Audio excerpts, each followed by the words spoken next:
I read.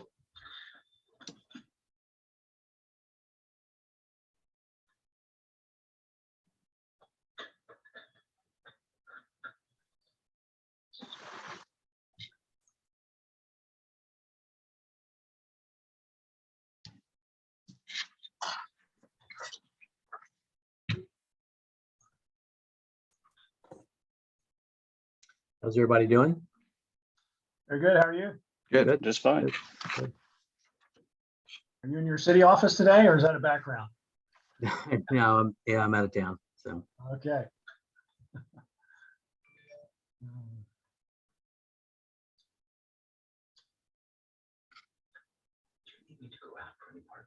No.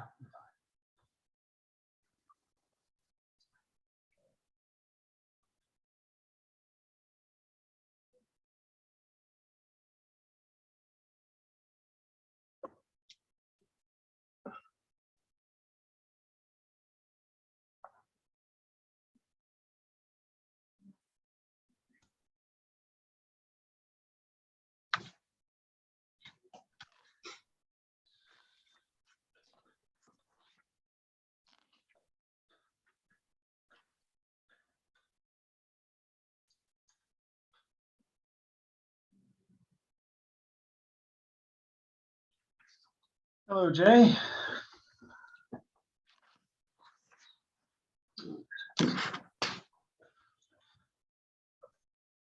Hi, Addison. Good afternoon.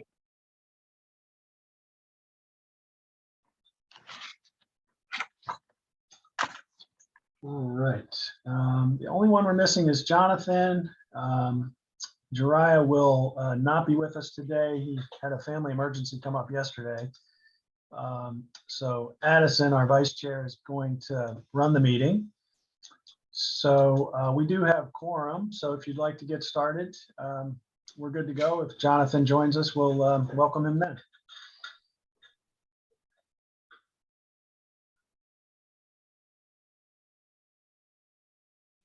You're on mute, Addison. Sorry about that. All right. So There you now go. I'll call the meeting to order. Is there any comments from the public? Doesn't look like it. All right. Well, did everyone get the minutes from the December 14th meeting and have a chance to look at the treasurer's reports? Any questions about that at all?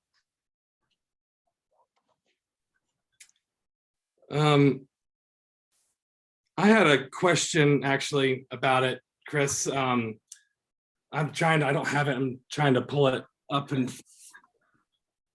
but it was about how the pavilion treats the way that the pavilion, or we generate revenue from the Charlottesville pavilion. And you said it's a surcharge on the ticket, on every ticket that's sold there. And I was just kind of wondering how much that is, or how we collect that.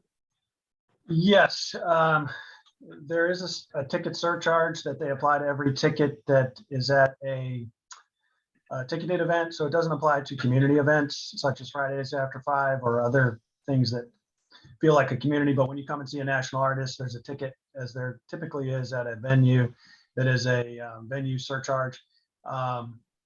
I don't know exactly the amount, but it starts at like $1.50 for like a $15 ticket, and then $2 for a $25 ticket. So it's prorated or graduated, if you will, based on the ticket value, and they use that to pay the semi-annual rent that they pay for the facility.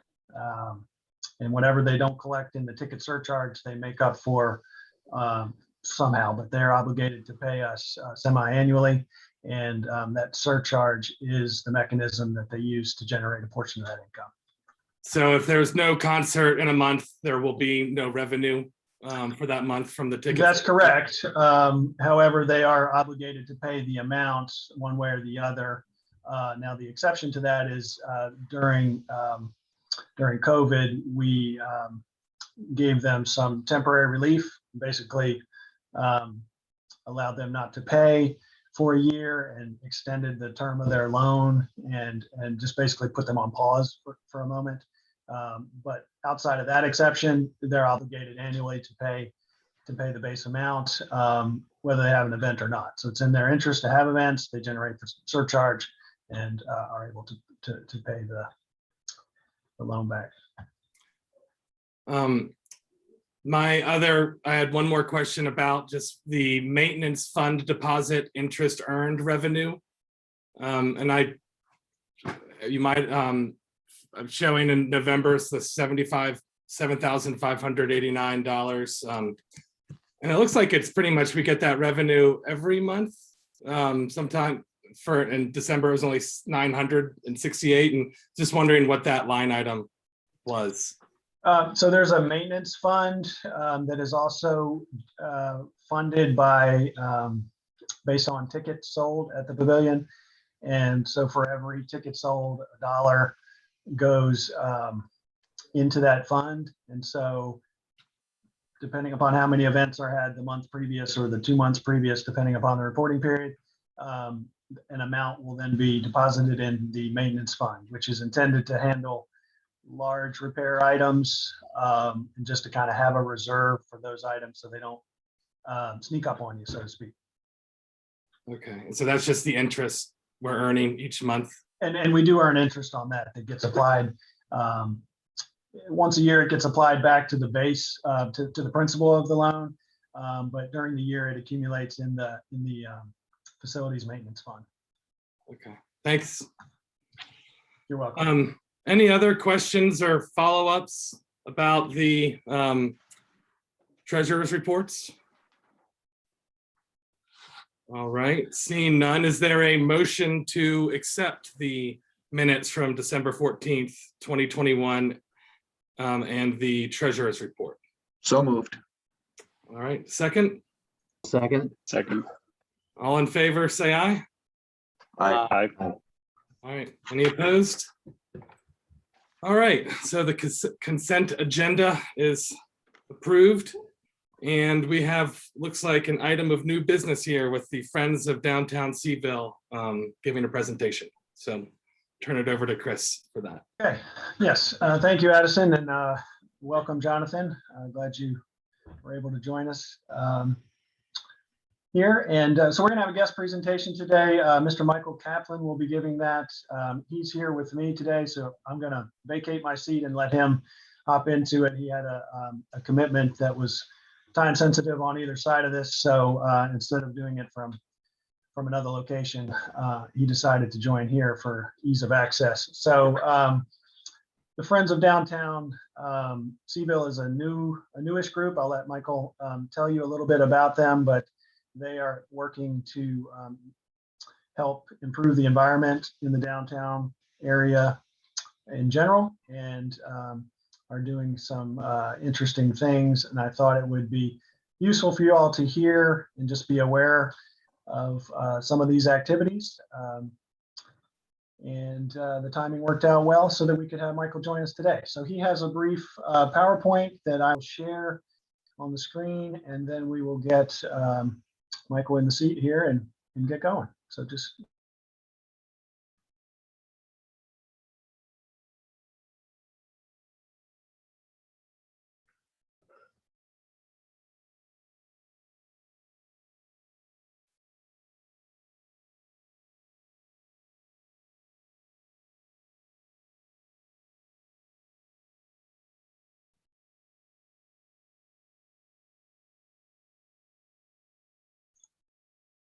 can you guys see the presentation?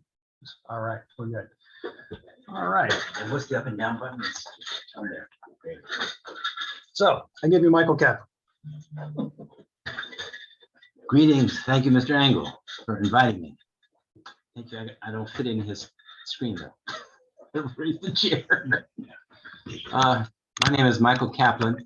I was born here in Charlottesville, went to Venable School, and our family moved up north. My dad took a job in government when I was 10, and I've been coming back on weekends ever since. And 2 years ago, I've moved back full time and will be here for the rest of my days. And it's feels wonderful to be back. And I'm an attorney specializing in nonprofit strategic planning. And my last assignment before moving back home was to stand up the Downtown Business Association for Tysons, Virginia, up in Fairfax County. And so when I came down here, I attended some of the Downtown Business Association meetings to try and figure out how I might be useful. And there was a regular litany of items that everyone seemed to agree needed doing in the short term. But the DBAC business model does not have significant revenue, so they were never able to implement anything. And I gather that a lot of their time was spent asking the city why it wasn't doing certain things. Why don't you fix it, kind of thing. And I suggested, and everyone approved of the idea of rather than saying, why doesn't someone else fix it? Why don't we just say, why don't we see what we can do? And we stood up a friends group modeled after Friends of Central Park or Friends of the High Line, which really just means a group of citizens willing to contribute some of their money for the common good. And so we set up a committee advised fund at the Charlottesville Community Foundation, and we set about raising money, and we raised some money. And so we started doing things that were on the list. Let me see if I can make this screen go down. What have I done wrong with this?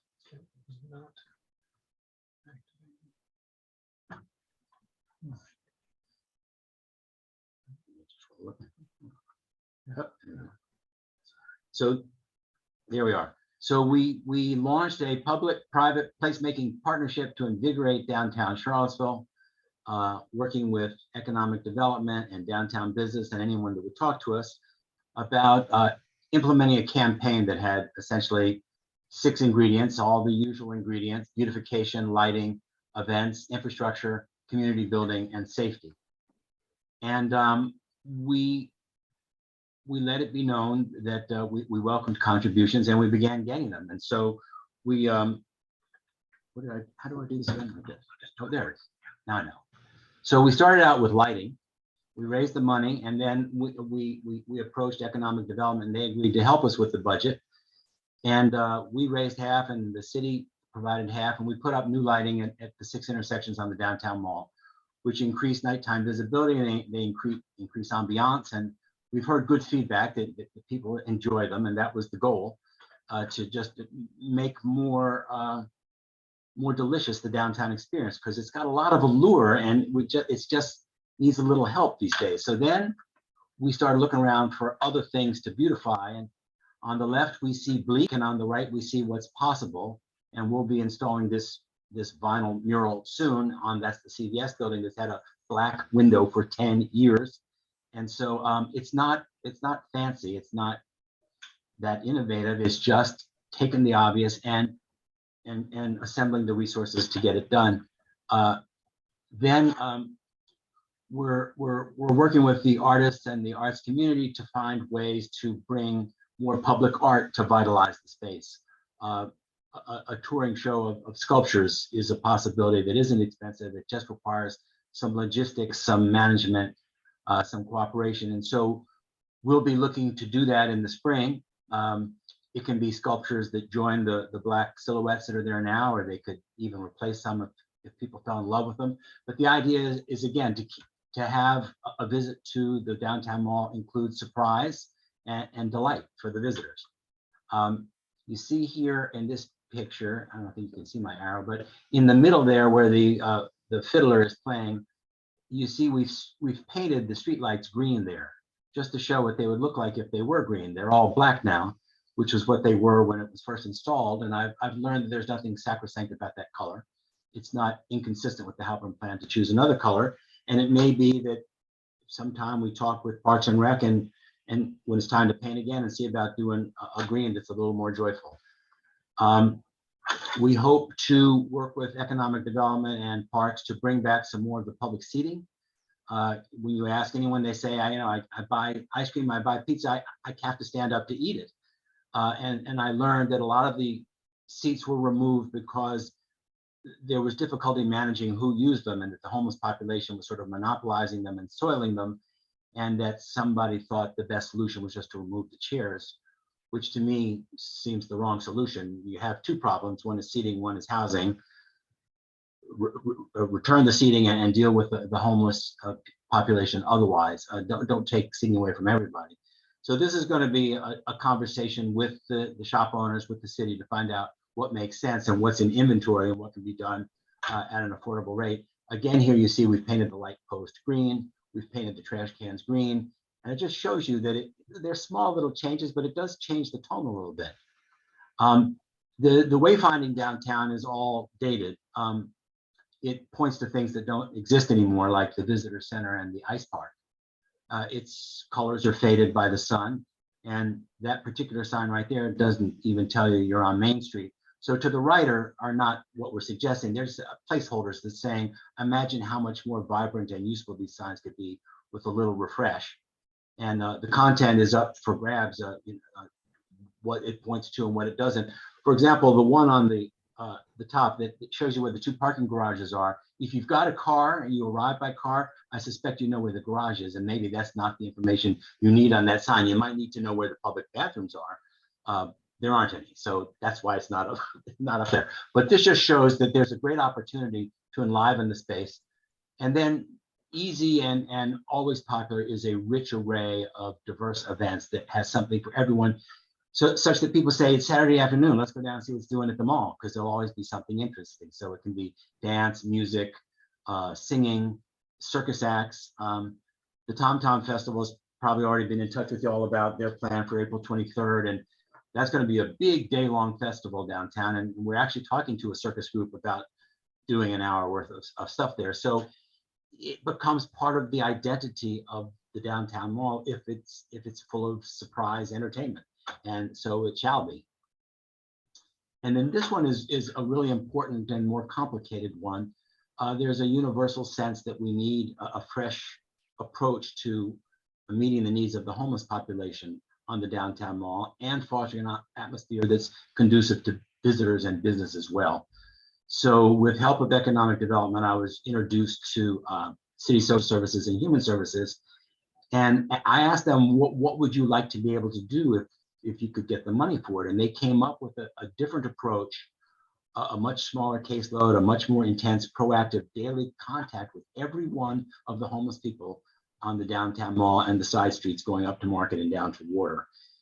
They feel they could, this contemplates 2 full-time staff walking the beat all day, every day, forging the relationships and building the trust that is essential to get these folks to place their life in your hands, open up and tell you what their problems really are, and then get connected and follow through on the wraparound services that will hopefully enable them to transition to shelter or mental health services. So we're calling it the community care team, and I'm meeting with the philanthropic community here in Charlottesville, our big foundations, to learn how far they're willing to go in terms of helping us pilot this for a 12-month term. The cost to pilot it for a 12-month term is approximately $250,000. And that's 2 full-time staff and the support things they need, both in terms of equipment and money. They need money for certain short-term needs for which there's no budget now. Like if a person needs to get shelter tonight, you may have to rent them a room and you need money for that. Or you may have to put them in an Uber to get them to someplace, or you may have to buy them food.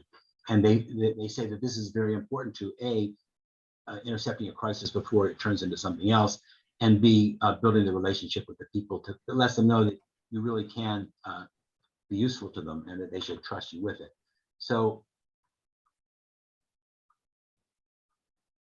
when we look at the year we're in, Campaign for Maine 2022, we plan to focus on extending the lighting up the side streets, with some of which are pretty dark, and I've heard from senior citizens, of which I'm apparently one, but I don't think of myself that way, but that the darkness intimidates them and they just won't go downtown at night, that it's scary.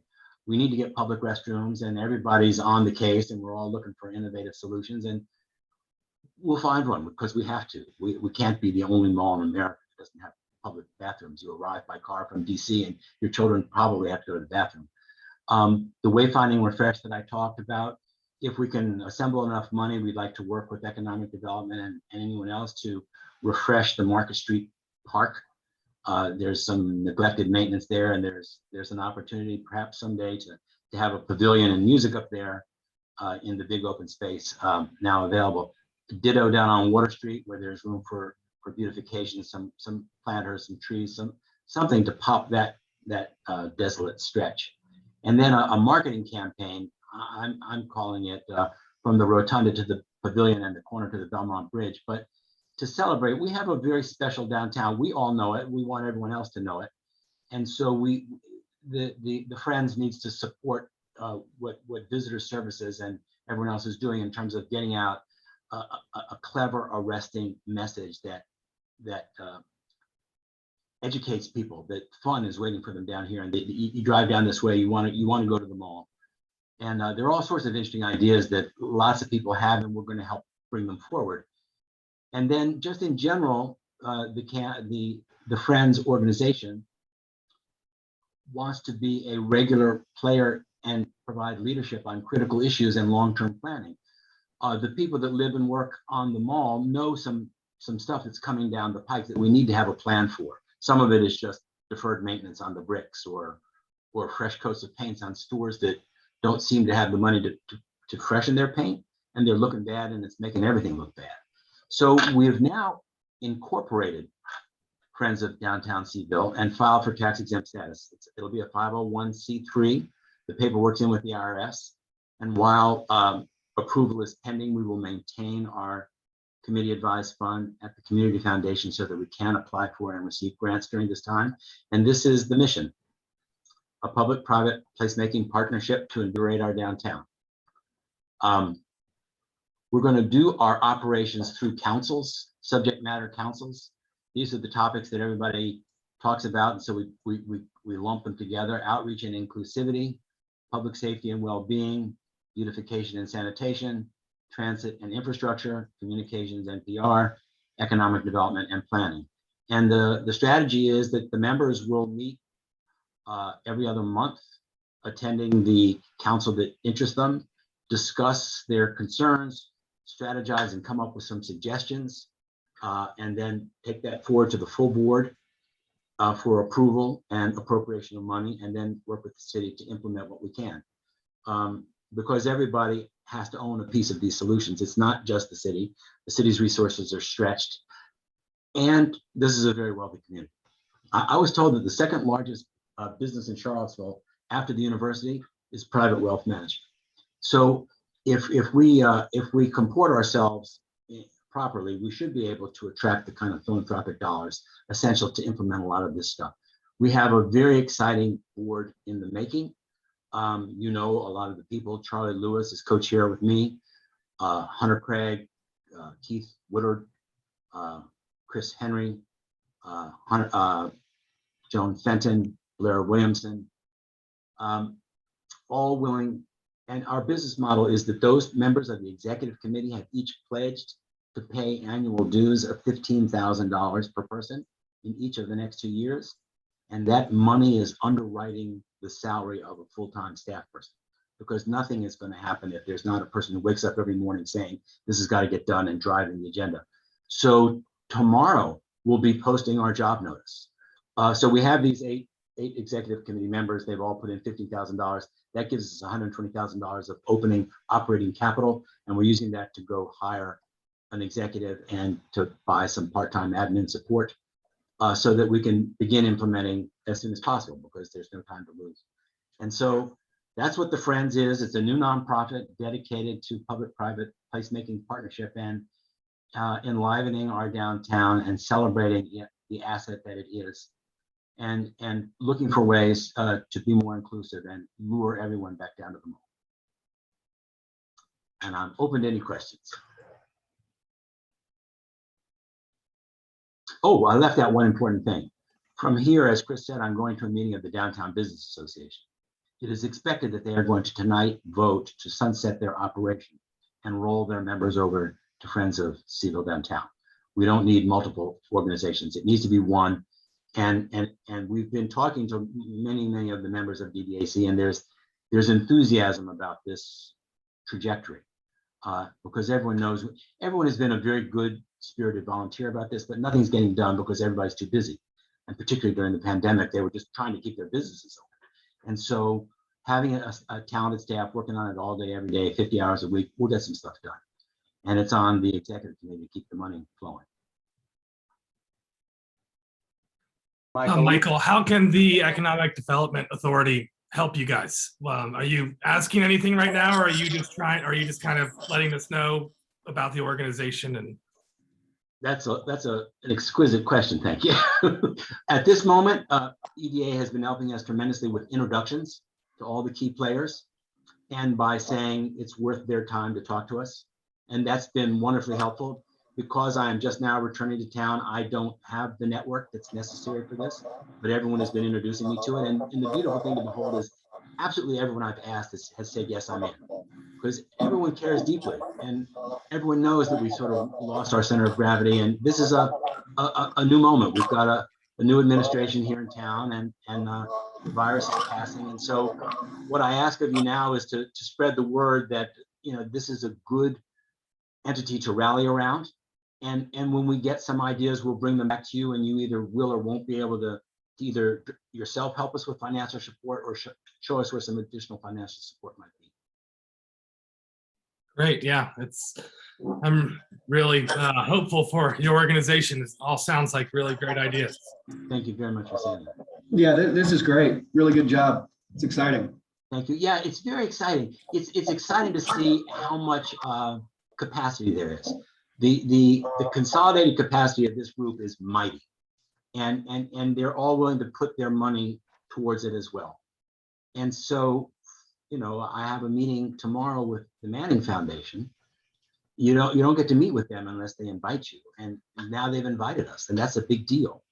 And so, and then the Perry Foundation has also offered us an audience, and I've reached out to Oak Hill and to West Wind. And hopefully they'll give us some big cornerstone dollars, especially right now for the care team, because everyone wants to see that up as soon as possible. I think we can change the tone of that on the bricks with this full-time staff working all those relationships. So it's a moment of great promise.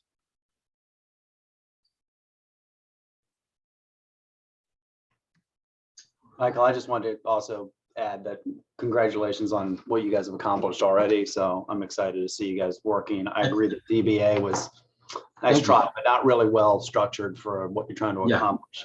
And I also endorse the fact that restrooms are a huge issue. I think it actually would help tremendously some of the attractiveness of downtown. But in addition to that, it helps, frankly, with homeless people. The unhoused don't have a place to go to the restroom, and sometimes that means they go to the restroom outside. Exactly. Humans. Exactly. And so all the little pieces are the solution to the big pieces. And so we can do these little things. It just requires some relentlessness, which that we have. Sounds like it. Thank you. Thanks. All right. So we'll all meet again, and we'll be sending you your membership application soon. As soon as we have staff. Thank you for letting me be with you. Thank you.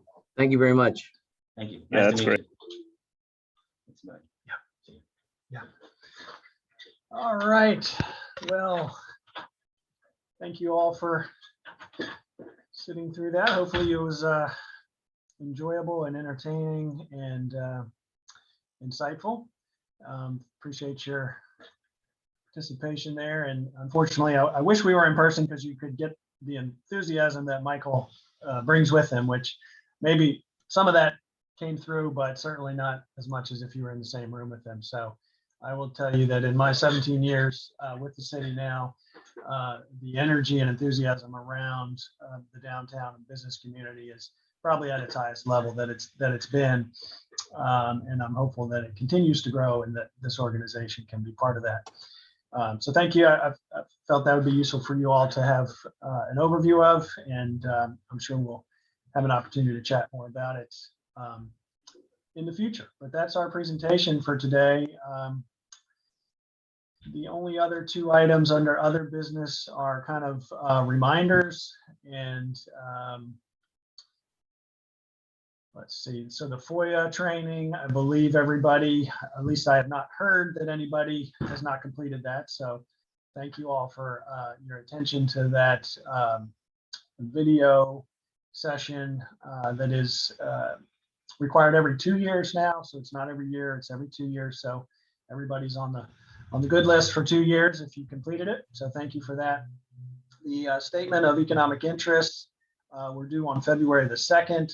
I have not heard that anybody has not completed that. So thank you very much for your attention to that. Realize it's a little bit of an effort, and but appreciate you all taking time to make sure that's done in a timely fashion. So congrats and thank you for doing both of those. And Hey, Chris, I've got a question about the FOIA training. So I remember doing it last year. I don't think I've done it this year, but you'll let me know if I'm out of compliance, right? yes, you might not have gotten it because it's a 2-year thing if you did it last year. So yeah, our clerk keeps track of all that, and you'll get a notice if your time is up to go through it again. But good question. Yeah. Thank you for bringing Reed and that I up. did it last year too, so. Okay, good. All right, that's all I had, Mr. Vice Chair. Back to you for adjournment. Yeah, I've got a quick, do you have any idea if we're going to be meeting in March, Chris? Is that still up in the air? We will be planning to meet in March. Yes. Okay, great. Well, is there a motion to adjourn? So moved. Second, Second. all in favor, say aye. Aye. Okay, well, thank you very much.